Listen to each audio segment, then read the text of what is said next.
Hello, everyone. Welcome again to another episode of the Backyard Sportscenter podcast.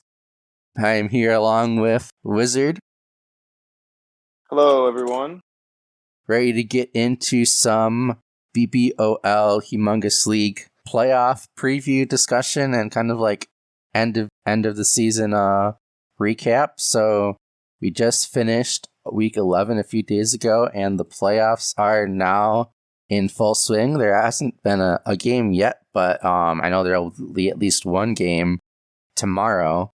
So playoffs should be really entertaining. I know there was a couple good games as far as the last few weeks. Don't necessarily know if we want to go through every game, but some of the kind of couple important games, starting at like week 9. Killer Bat versus Vizuri. I think that was a good game. I mean, no, the score wasn't good, but Killer Bat winning that one 8-1. 8C hanging on versus Triggertris 7-6. Hines beating me 7-5. That was a good game. A lot of kind of back and forth offense in that one. Is there anything in the front yard division that stood out to you in week 9? Yeah, we have obviously Schwilly just continuing his domination with a huge win over Loba, and I mean Loba is nothing but proven, and so I mean Schwilly just continues to roll. Freak Show handed me my first loss this week in an extra innings game. Freak Show took care of me 2-1, which hurt, but rather get it out of the way in the regular season than the postseason. And Spank gets his first win by way of forfeit. Stoops MIA still. So those are kind of a few that stand out to me.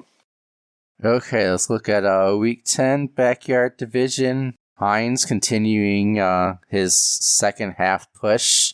Beat Triggertriz 4-3. Vizuri beating 8C. That was a big win for Vizuri.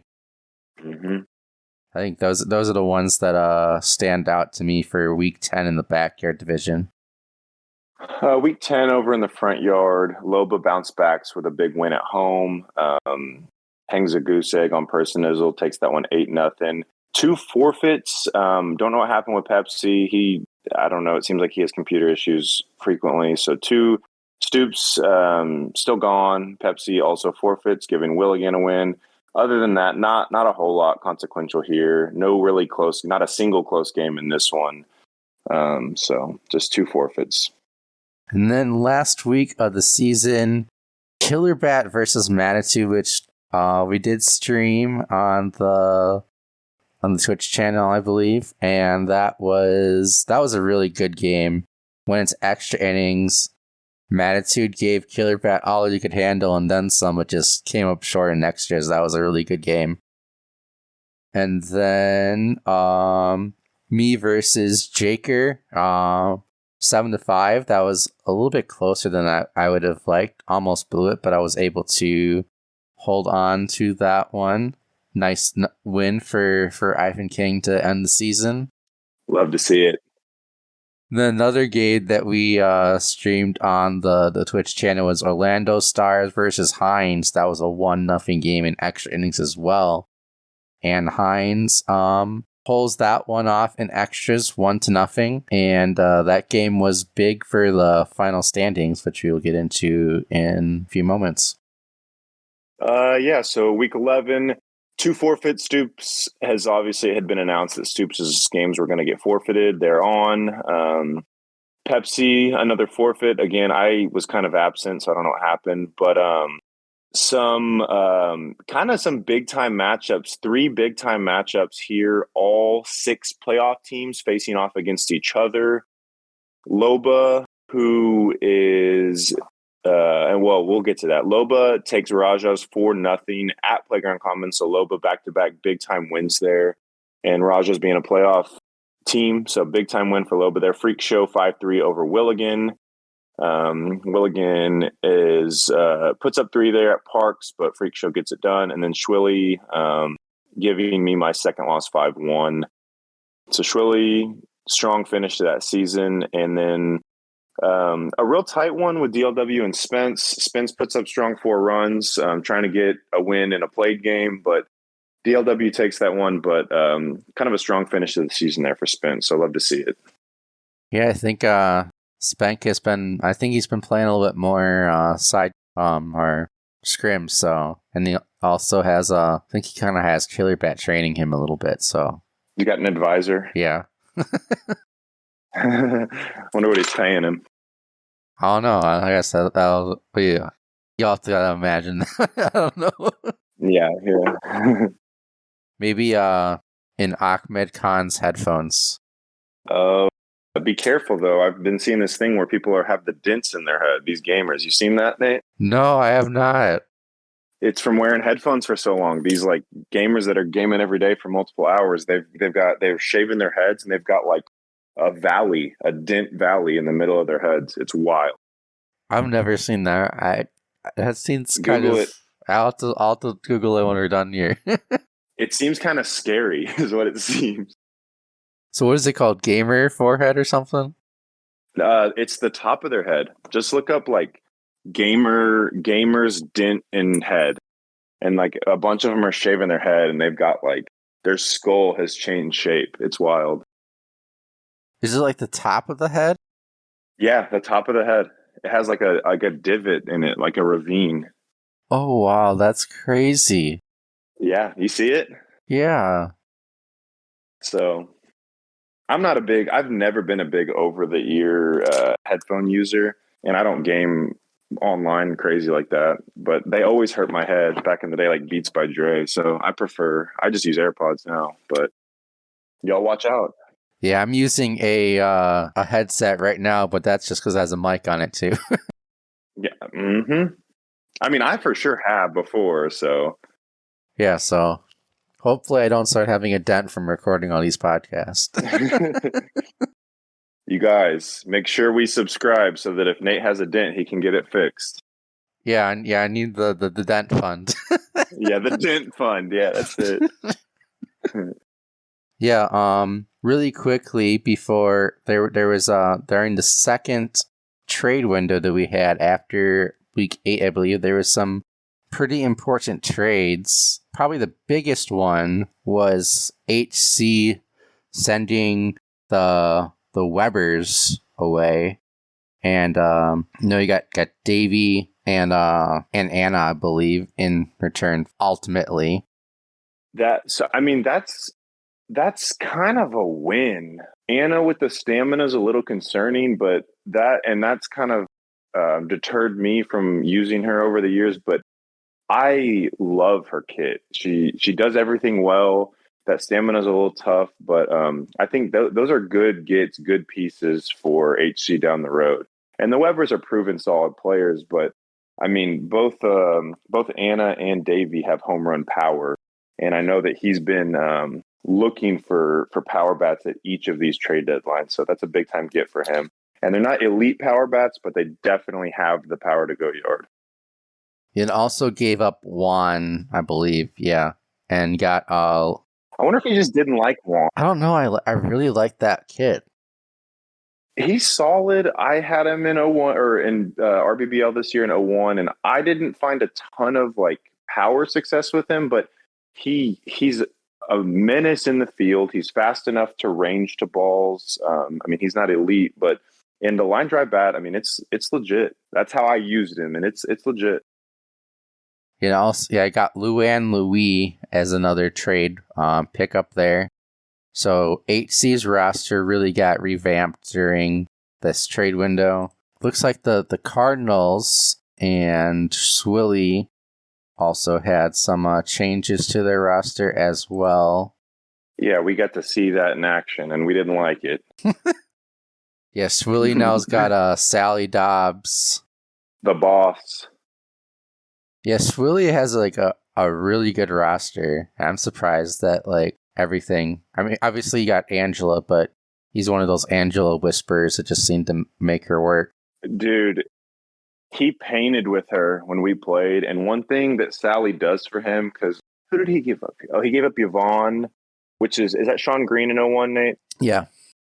and Dante. So like and Sean Green's solid, but and a semi-scary bat, but like he has like 4 in a row bats that aren't like crazy, but are scary. I think it's Lindsey, Felgate, Sally Dobbs, Larry Walker, or Lubel. I can't remember which. I think it's Lubel actually.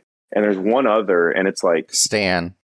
Yeah, and Stan. And like that is a tough 4 in a row to pitch to. And you don't have like elite power with any of them really. Lubel's up there, and obviously we know the others are proven. Sally with the contact, but like that's not fun. That is not fun for to throw against.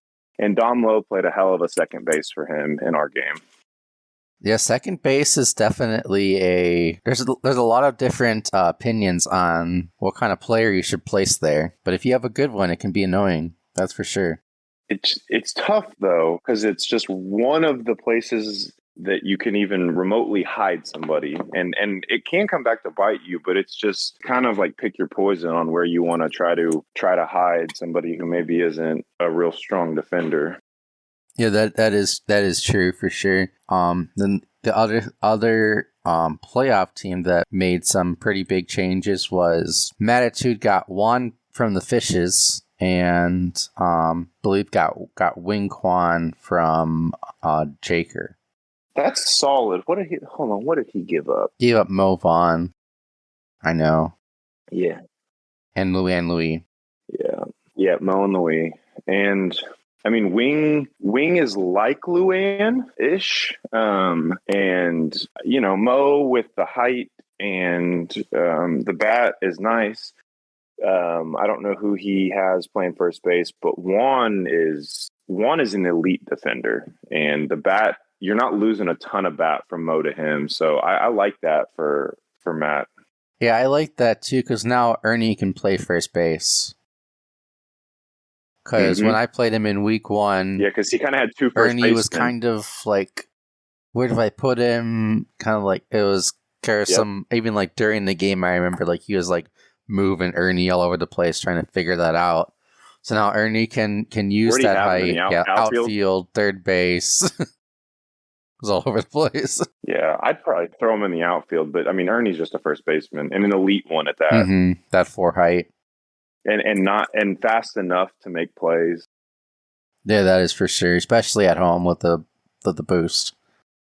Yep, and I mean wing for Louise almost 1-for-1. It's not perfect, but you lose a little speed, but she can pitch in a pinch and yeah, good ground ball bat, decent. Yep, pretty good contact, 75. Although I haven't loved the ground ball bats in this league. I feel like defense is so strong a lot of times that like it's hard to get a ground ball back going. Kathy Wolf has seen a lot of struggles at the plate for me, but anyway, that's neither here nor there. I think those were the 3 teams that made a lot of changes to their, as far as the significant ones, as far as the playoff. Nate, did you make any trades this year? No. Me neither. I kind of drafted this team to play with, and I had a few people holler at me each time, and I couldn't bring myself to trade. I mean, like, I didn't really have anything that I could trade without, like... You mean, like, creating a gap? Well, without, like, either creating a gap or, like, not keeping the meme alive. Yeah. Because you couldn't trade Nate or the Ivans. Yeah, I couldn't. I got some offers for Pudge, but I'm like, I can't trade Pudge. He's part of the meme. Right, yeah. And I can't trade Nate because... You're Nate. The meme. And, like, I had some people, like, asking for, like, Pete and Jeter, but that would, like, really open up, like, the holes. Yeah, you built your team around those guys. The one trade offer that I was, like, kind of considering was Parker for Juan. Ooh, you lose a little power, but you gain crazy defense. That's not a bad trade. That almost got me. If it was RBBL, I would have done it. But you got to keep that power bat. Power bats are just so valuable in this league. Because Parker is my only true power bat. Right. So it's like, that one almost got me. which it's honestly nice that you have a team that's really not even built. Like, you kind of started the build with like a speed defense in mind, and you still ended up with a pure power bat. Like, not everyone has a pure power bat, so that's kind of nice. Yeah, I was not wanting to take Parker in the third round, but when I saw Killer Bat take Rachel, I was like, oh, He's gonna go. oh crap! If I'm gonna do it, I gotta do it now.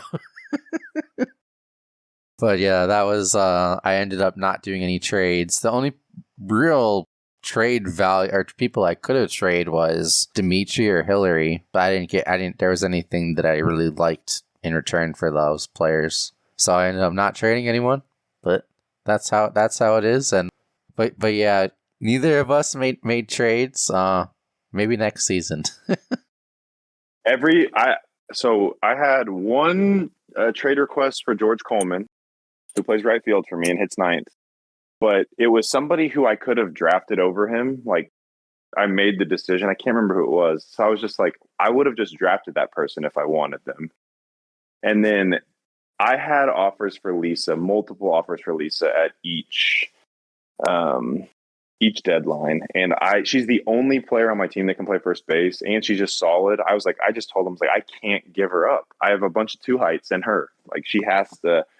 And for anyone listening, if you want to take her, she's a really good first baseman. She's fast, the arm's not terrible, and she's serviceable height-wise. So y'all keep that in mind for future seasons. Yeah, Lisa is. Some people really like that kid. Some people don't. But the people that like her really like her. So the swing's a little tough. I hit better with her clones, with obviously the same statistics, but I won't complain about her. The swing's a little tough. Yeah, and you had Lisa in RBBO for your championship team, I believe, right? Yeah, she is a World Series champ, and it's my wife's name, so it's like a whole thing. Oh, so that's the real reason why you like her.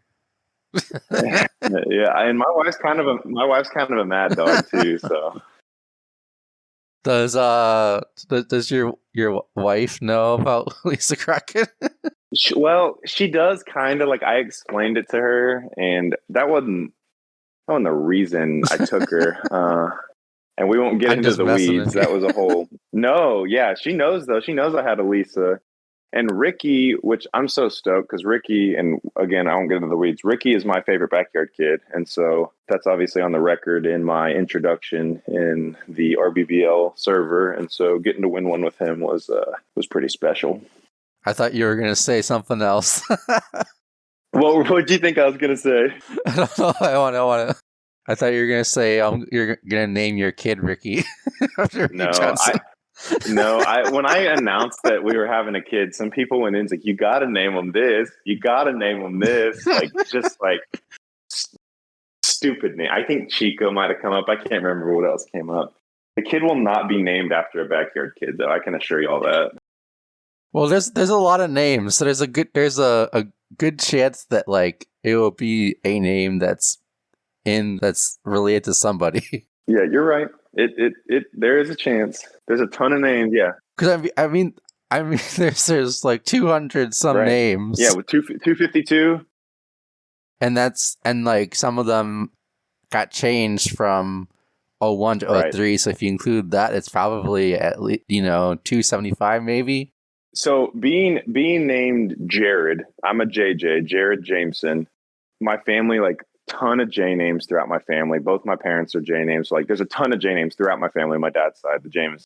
And if I'm naming my kid after any backyard kid, it's going to be Jerry Winchell Jameson. But that's not going to happen. Because that's my dog. I know Slim would love that, but that's not happening. Jerry's not a real current name, so... Jerry Himschel. Yeah, exactly. Or Jerry Seinfeld, because I love Seinfeld too. Anyway, sorry to derail us, Nate. You know I'm always great at that. Yeah, I can delete that part if you don't want your name in. No, you can leave it in. I mean, I've said that because I always joke that Jared Johnson was my arch nemesis. Because like we're the same. We're almost the same person. I don't know about that. Okay, fair. You're right. You convinced me. Obviously, I know you more than I know Jared, but based on what I know, you're definitely not the same person. Okay, fair enough. Yeah, you're right. That's all I'll say about that. Yep. Moving on to the final standings for the backyard division, we got Killerbat completing the first 11-0 season in BBOL history, the second undefeated regular season, other than, I believe, Laharl did that. We got 8 seed with the second seed, 8-3, having a tiebreaker over Ivan King and the Royals, also 8-3. For the third seed, got Heinz, who had the 1 seed last season in their division. This time gained the 4 seed after a strong second half of the season. Orlando Stars also had a good second half of the season as well, coming in the 5 seed, and Matitude winning tiebreaker over Scatty and Bobby to take the last spot in the backyard division playoffs. So that is just 6 playoff teams in the backyard division. Also had Visery 4-7, Trigatures and Jaker at 3-8, and SB at 1-10. That rounded out the backyard there. In the front yard, we have 1 seed Schwilly. We had a 3-way tie at the top. Schwilly's Cardinals, Freak Shows, Expos, and my Wombats all finishing the regular season 9-2. Schwilly holding the tiebreaker over both Freak Show and I. His 2 losses coming at the hands of King Pepsi, who AFK'd bizarrely and had a strong chance to make the playoffs, almost a very high percentage chance, and just kind of Irish goodbyes that league. So Schwilly as the 1 seed, Freak Show 9-2 with the 2 seed. Those are going to be our first, our 2 first round buys in the front yard. Freak Show, his 2 losses coming to Schwilly, and I'm not sure who his second loss to, but he holds the tiebreaker over my Wombats. Both my losses coming to Schwilly and Freak Show. Loba as the 4 seed at 8-3, strong showing. I know at least 2 of his losses coming to Schwilly and I. I don't know who gave him his 3rd loss. So he's the 4 seed. He will face Willigan in the first round, Willigan the 5 seed, and a proven player. Nate, you can fact check me on this. Willigan's strong postseason finishes, and obviously Loba as well, but Willigan's strong postseason finishes, correct?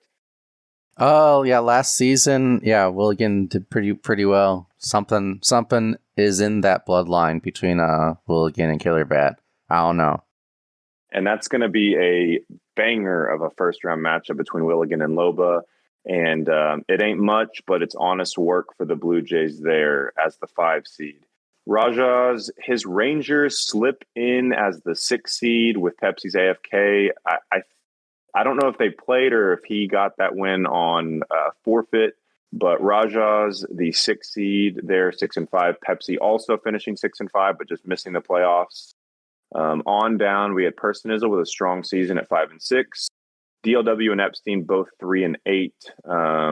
So we spread the love pretty well, and then Spenk 1-10, finished that season strong with some good outputs, but just 1-10 there in his inaugural season. And Stoops, who obviously ended up forfeiting their last, I think, 4 or 5 games, at 0-11. So the only winless team. And Stoops, we'd love to have you back or just hear from you. We'd love to hear some feedback, exit interview or something like that. So that's kind of your front yard division. Yeah, so looks like Freak Show lost to Loba for the second loss. So those front yard blue bloods there at the top, a lot of kind of devouring themselves. Yeah, a lot of proven players in the playoffs. Not a lot of, other than 8C, not a lot of like new blood as far as the competitive backyard baseball scene. I mean, I guess Orlando Stars, but I don't know that we can. Is Orlando Stars really new since he played, on the original servers? I would argue no. I mean, it's the same game. There's a little bit more nuance to it with the generics and the hidden stats, but it's the same base game that we all played as kids. And I mean, I don't know about you, Nate, but like I wasn't playing online as a kid, and I probably wasn't even playing on hard mode. I don't think I was. And I was drafting the best 9 pros I could.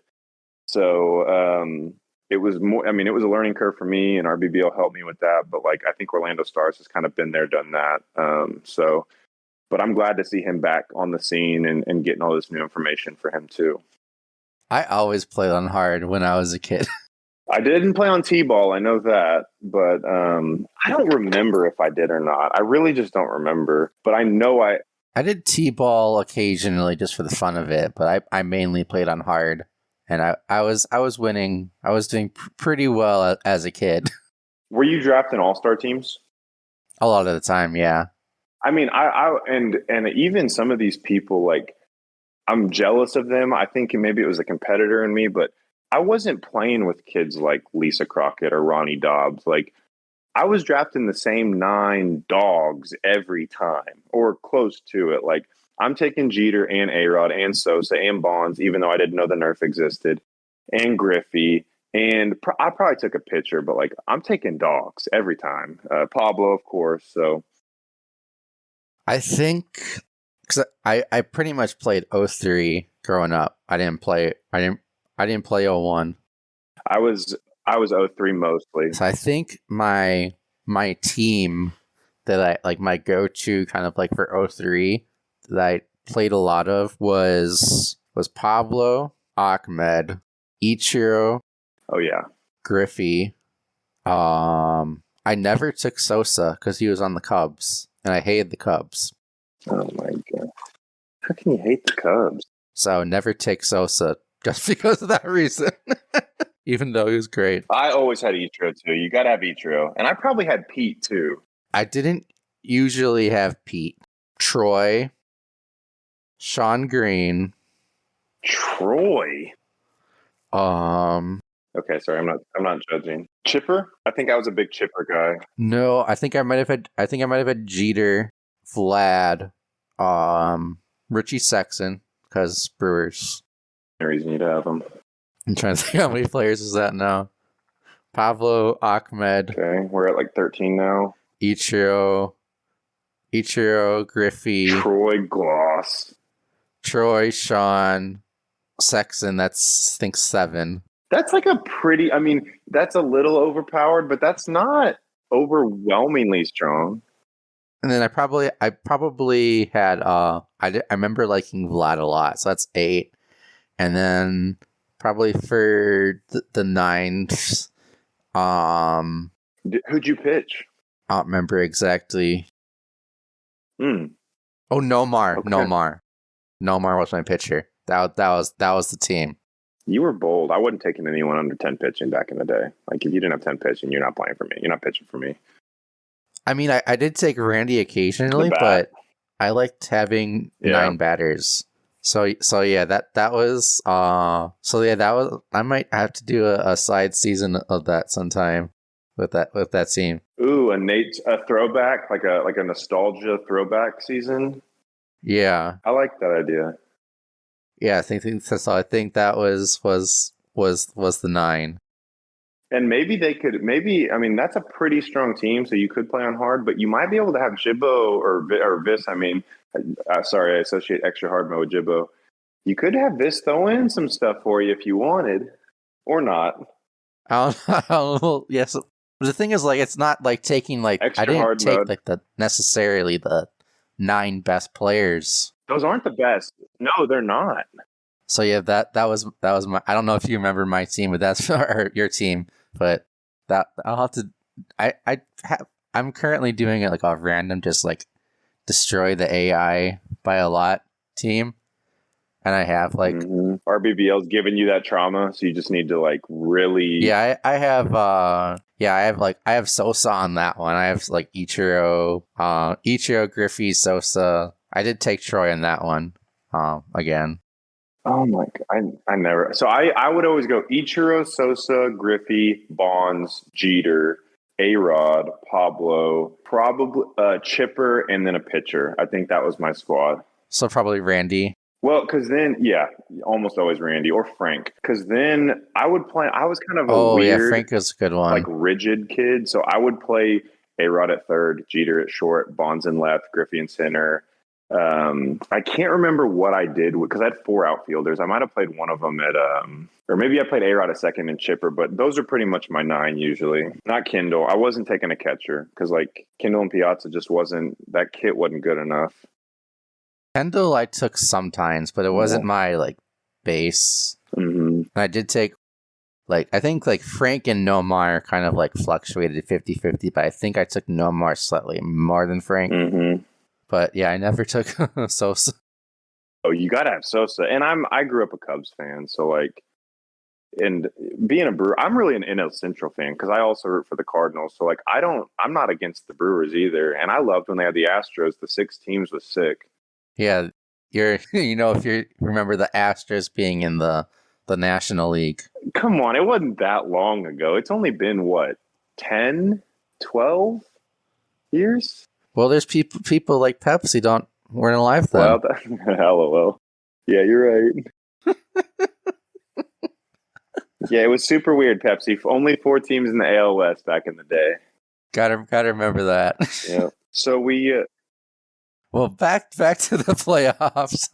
Looking at the bracket, going from the top of the page, we got the backyard quarters. We got Orlando Stars versus Hines. They just played one of the classic games of the season. So having this as a 3-game series, grab your popcorn, folks. This should be a really great series in the first round.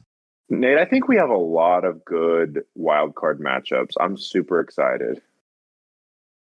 I think we do too. Like, I really think all four of them are going to be really good matchups. Yeah, I think a lot of there's a good chance that like all of them go 3 games.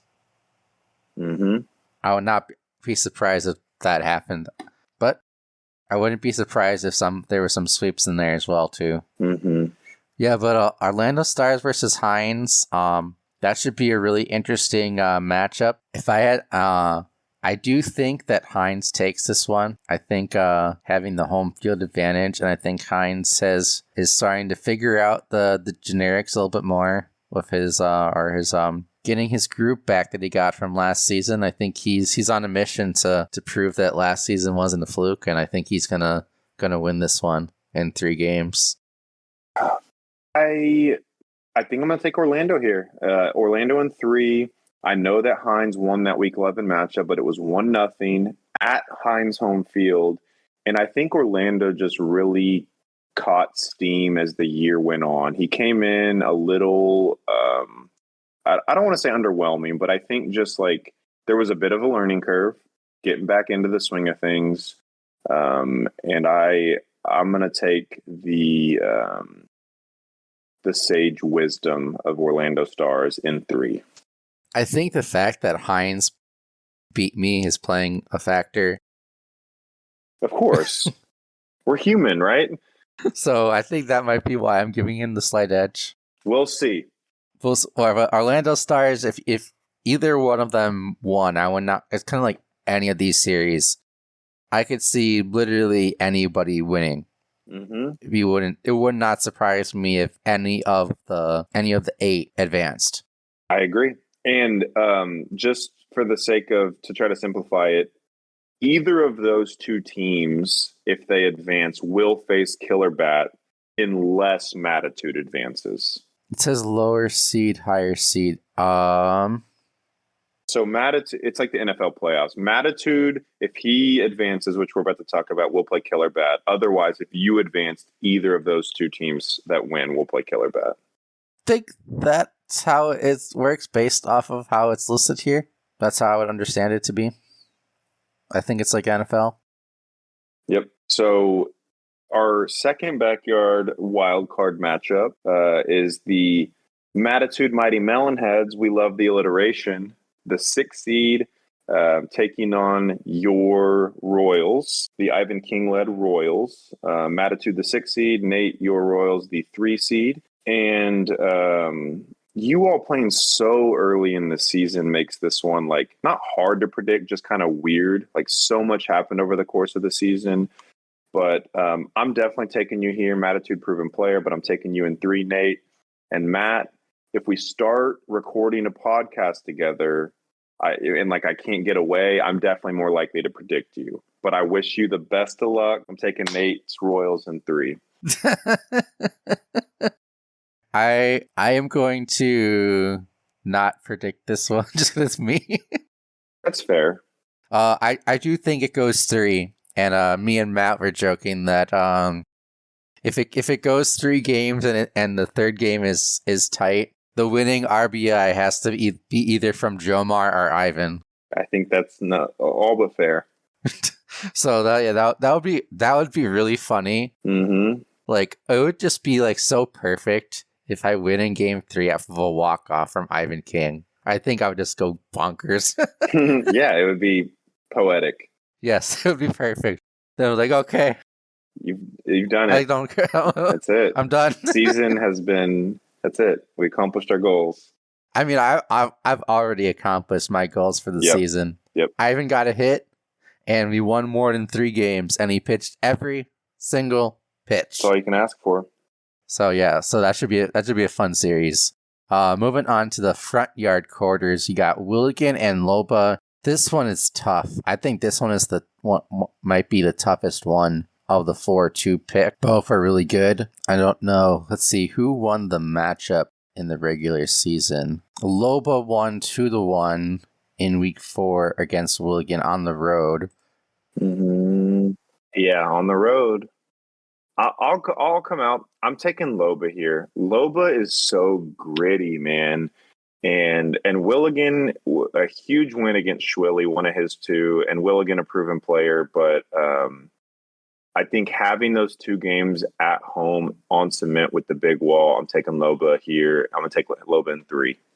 I think Loba takes this one as well. I think I agree with you. I think it's going to be 3 games, but Loba just has that ability to win close games, and it's the playoffs. You're going to have a lot of close games, so I think Loba takes this one. And then the last one is your series. I'm taking you in 3. Thanks, Nate. I appreciate that. But like you, and I won't get into the series, Rajas and I had a good game. Rajas pushed late, and I barely held on. But in our inaugural BBOL season, we've accomplished what we need to. We're super stoked with the performance, but the work's not done. So we're going to continue to try to push, but just happy to be here in our first season. Yeah, so that's kind of the first round. Obviously, so like it's kind of hard to predict the second series as of right now because of the NFL style of bracket. So maybe we kind of can leave that for maybe our junior playoff preview. Maybe we have second round matchups in the Humongous League by then. I mean, yeah, sure. Maybe we could get that, or kind of like do like the semis on to the championship as another episode or something, and have a guest on. Okay. We'll figure it out. Yeah, cool. Yeah, but that was that's the first round of the playoffs. Hopefully, a lot of these games will be streamed on the Twitch channel, and so just grab your popcorn if you're not in the playoffs, or if it's games that you are not in. If you are in the playoffs, watch the games on either the Twitch channel or in the Discord.